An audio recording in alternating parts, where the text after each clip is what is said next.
Think about your best friend.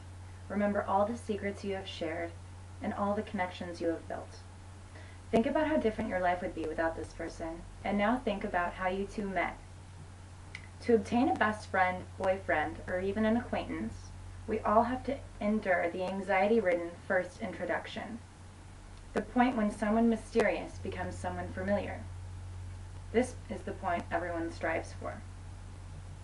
Let's think about your best friend again, the day you two met. They were a mystery to you, and now they're like a member of the family.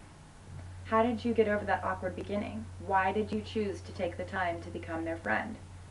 All these questions are answered in Charles Berger's uncertainty reduction theory. According to a first look at human communication, Charles Berger states that everyone starts out as strangers, but as social beings, humans have a desire to create bonds with other humans. Before we meet someone, we always assume things about them. If someone is dressed in all black wearing eyeliner, we assume that they're emo and they're probably really sad. This is just human nature. This part of the uncertainty reduction theory is called attribution theory, where we observe things about someone, and because of those observations, we assume that they're a certain way. If they look emo, they must be emo.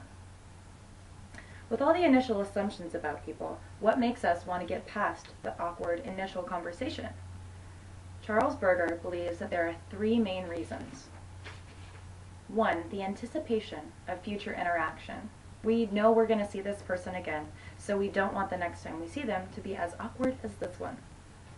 2. Incentive value. They have something we want, or we might just want to date them. 3. Deviance. This person is acting strange, and as a nosy individual, we want to learn more about them. When we first meet someone, we ask a lot of questions in order to make the situation less uncomfortable. We seek information. After talking a lot, uncertainty levels decrease, and we become more comfortable. Also, as we chat more, we let our guard down, and our body language is more relaxed. The more we talk and let our guard down, the more we talk about ourselves, and then the more the other person gets comfortable. With all the personal information being shared, the two in conversation find similarities and form a bond. If there are no similarities, people will usually not like each other. But if they share things in common, people will start to form a friendship. I was working in a small clothing store a few years back and met the person who is now my best friend of 4 years. We were initially strangers, but one day, in passing, she told me she was moving to San Francisco. I myself was moving to San Francisco and looking for a cool roommate, so I initially had incentive to learn more about her. I began asking her a lot of questions so I could find things that we both had in common to create a further bond.